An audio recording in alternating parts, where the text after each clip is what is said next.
그날도 평소처럼 아내와 티격태격하며 출근 준비를 하고 있었죠.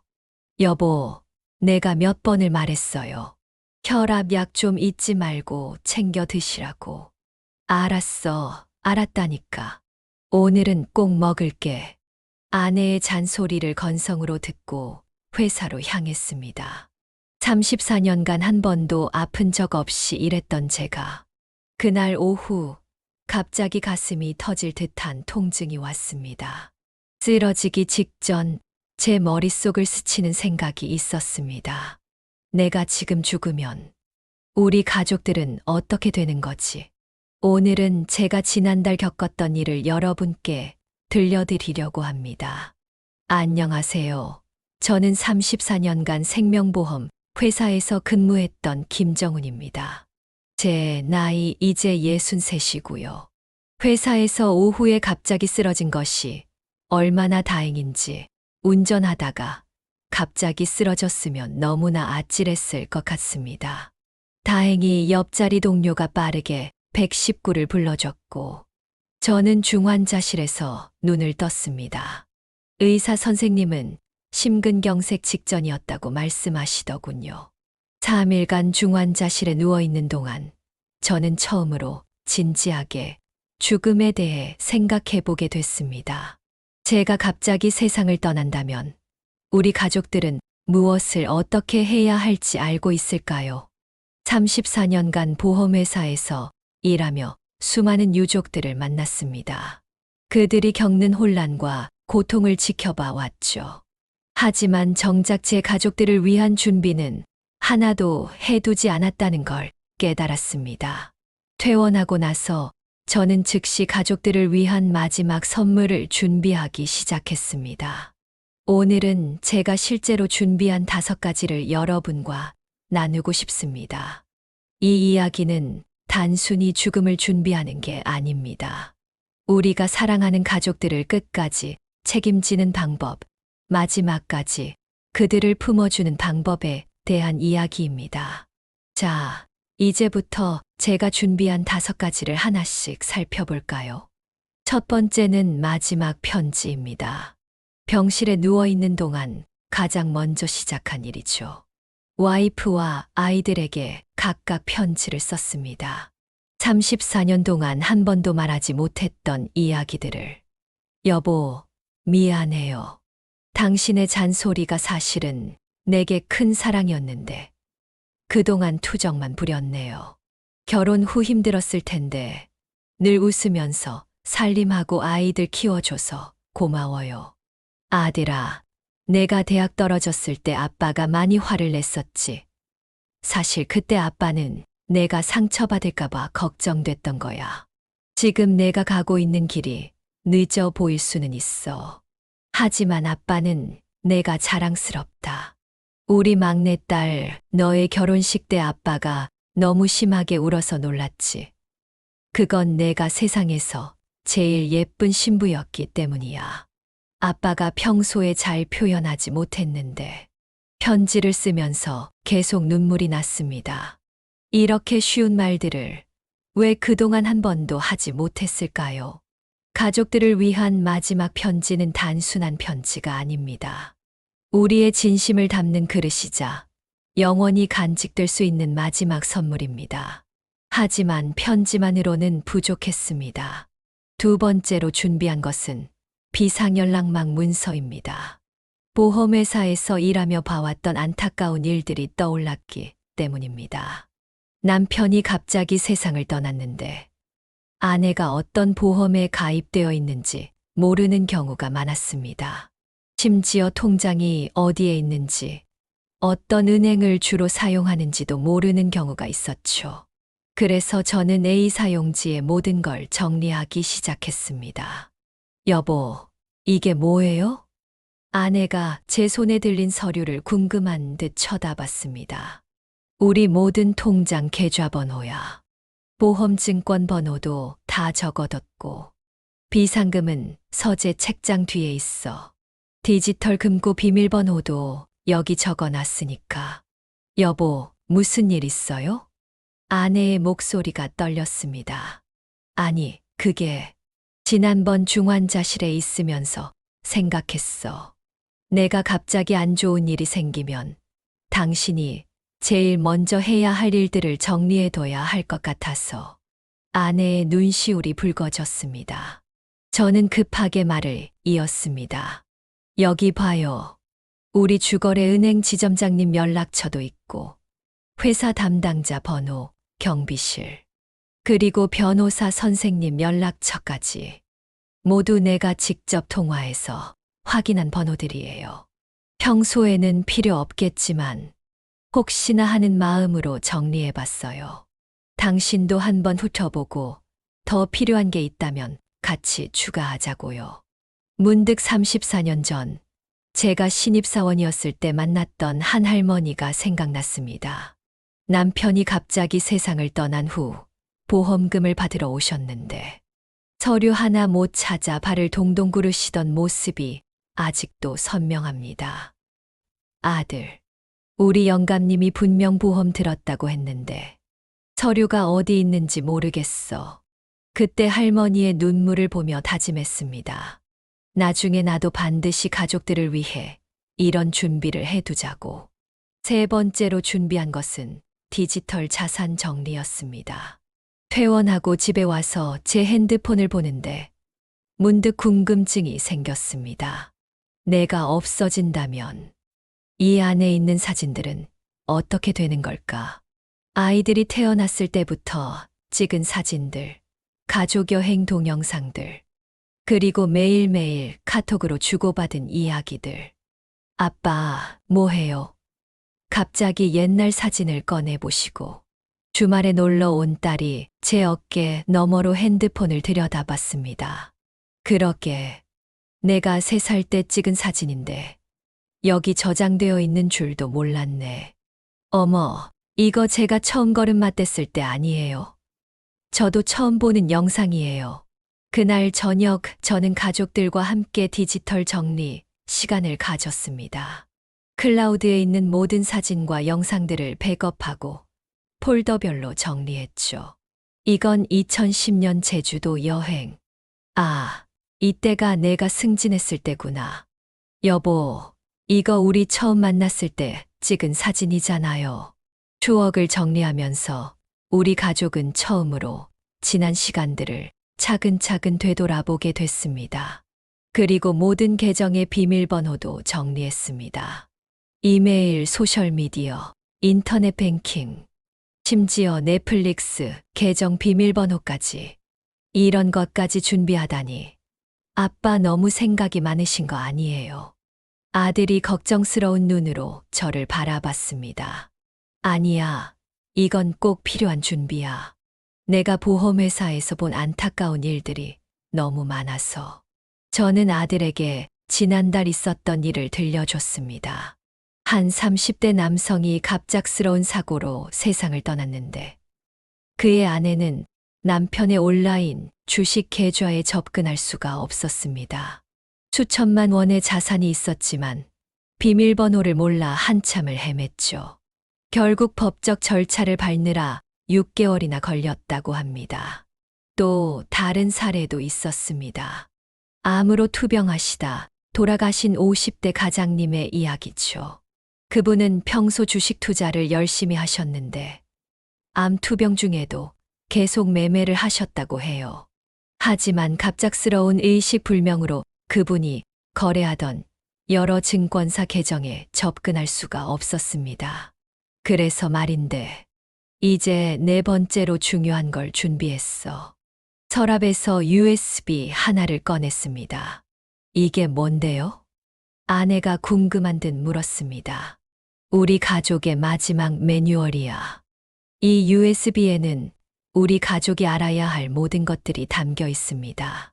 장례식장 예약은 어떻게 하는지, 보험금 청구는 어떤 순서로 해야 하는지, 상속 절차는 어떻게 진행되는지까지. 제가 34년간 보험회사에서 일하며 보고 들은 모든 경험을 바탕으로 작성했습니다.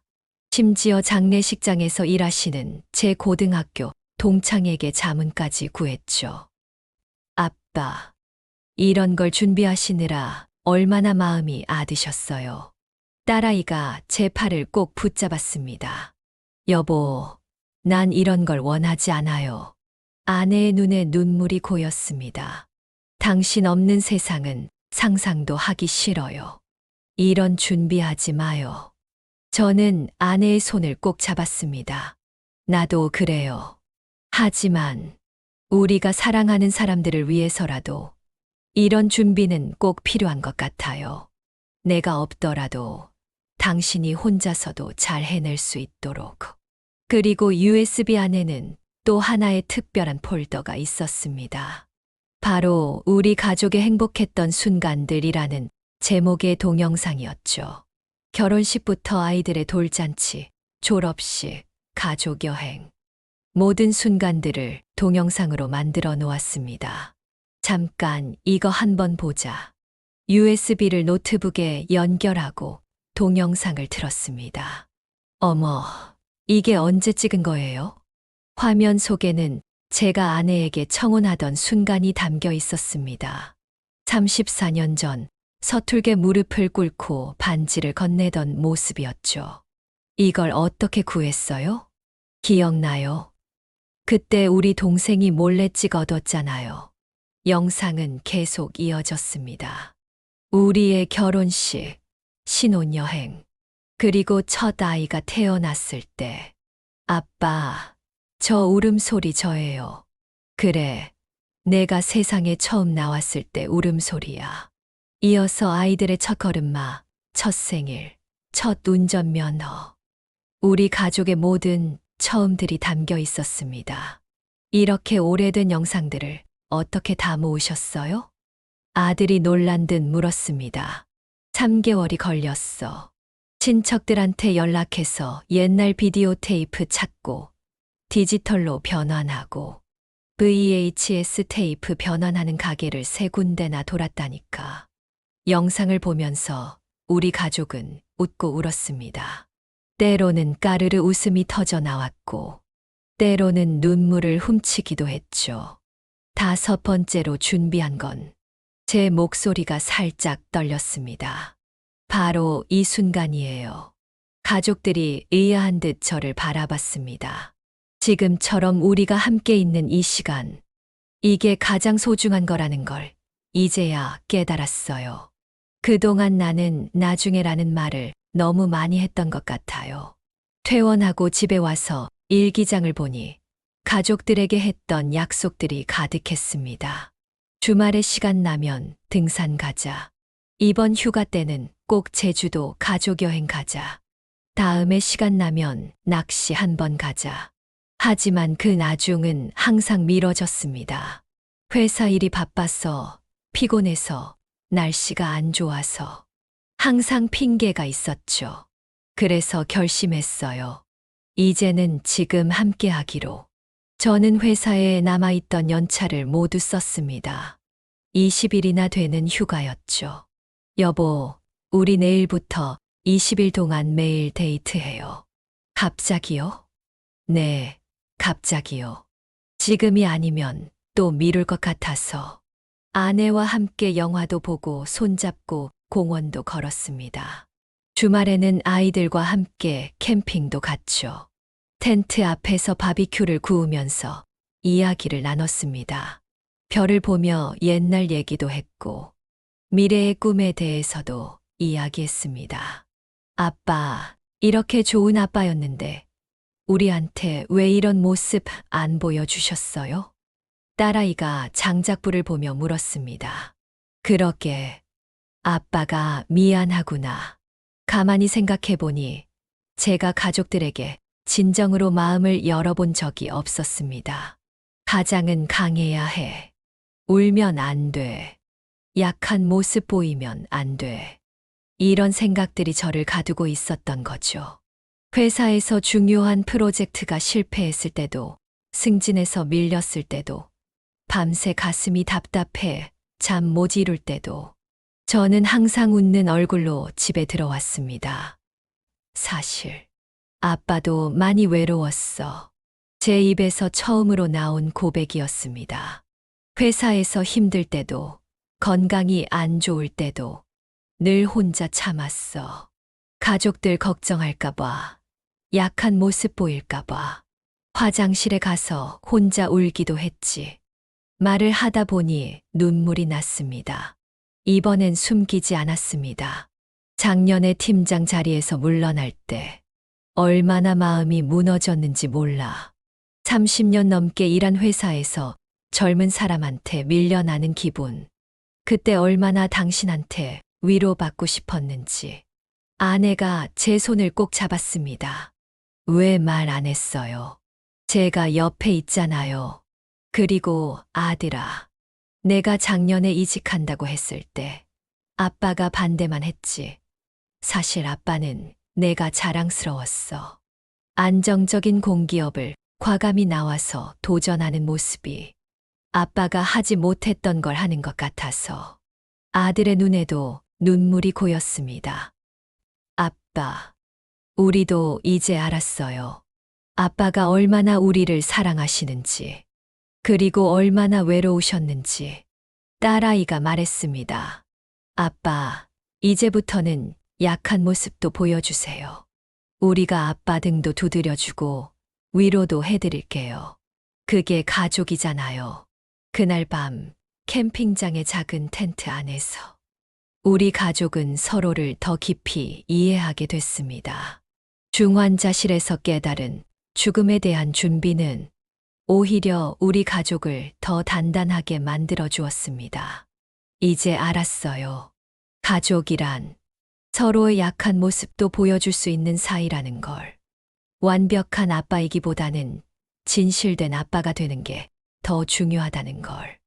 여러분, 지금 이 순간에도 수많은 가장들이 나중에라는 말을 하고 있을 겁니다.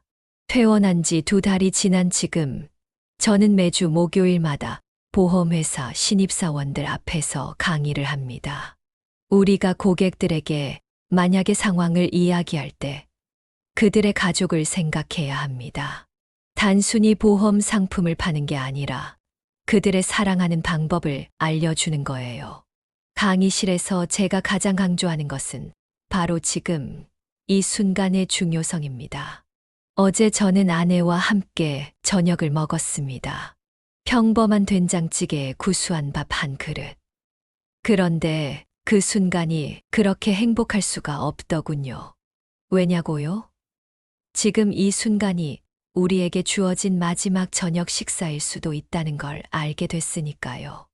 여러분, 미리 준비하는 것과 미리 포기하는 것은 다릅니다.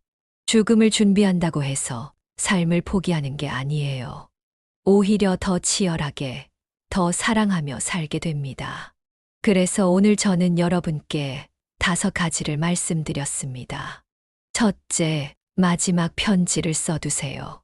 평소에 하지 못했던 말, 전하지 못했던 마음, 지금 당장 시작하세요.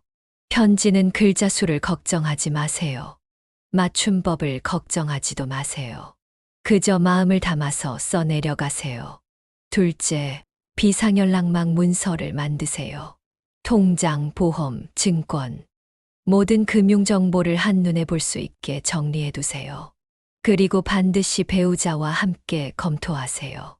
어디에 무엇이 있는지 함께 알고 있어야 합니다. 아내와 함께 서류를 정리하면서 깨달았습니다. 제가 얼마나 독단적으로 가정을 꾸려왔는지, 모든 통장, 보험, 주식 계좌를 제 마음대로 관리했더군요. 그건 사랑이 아니었습니다. 오히려 가족을 믿지 못했던 거죠. 셋째, 디지털 자산을 정리하세요. 우리의 추억이 담긴 사진과 영상들, 그리고 모든 온라인 계정 정보를 체계적으로 관리하세요. 특히 클라우드 계정은 반드시 가족들과 공유하세요.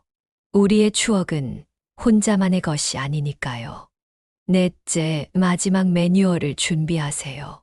장례 절차부터 상속까지 사랑하는 사람들이 혼란스러워하지 않도록 상세히 안내해 주세요. 이건 결코 불길한 게 아닙니다. 오히려 우리가 할 수 있는 마지막 배려입니다. 그리고 마지막 5번째. 지금 이 순간을 살아가세요. 사랑한다는 말을 미루지 마세요. 가족과의 시간을 미루지 마세요. 진심을 전하는 것을 미루지 마세요. 우리에게 주어진 시간이 얼마나 될지 아무도 모르니까요. 제가 중환자실에 있을 때 옆 병상에 계시던 할아버지 한 분이 계셨습니다. 심장 수술을 받으시고 의식이 없는 상태였는데 매일 할머니가 찾아오셨죠. 여보, 오늘은 손녀가 피아노 발표회에서 상 받았대요. 빨리 일어나서 들어보셔야죠. 우리 같이 좋아하던 드라마, 이제 마지막 회래요. 제발 눈 좀 떠보세요. 하지만 할아버지는 끝내 눈을 뜨지 못하셨습니다. 돌아가시기 전날 할머니가 제게 말씀하셨어요. 작년에 손주들이랑 제주도 가자고 했었는데 바쁘다고 미뤘어요. 올해는 꼭 가자고 약속했는데 그때 할머니의 눈물을 보며 저는 결심했습니다. 더 이상 나중에라는 말을 하지 않기로.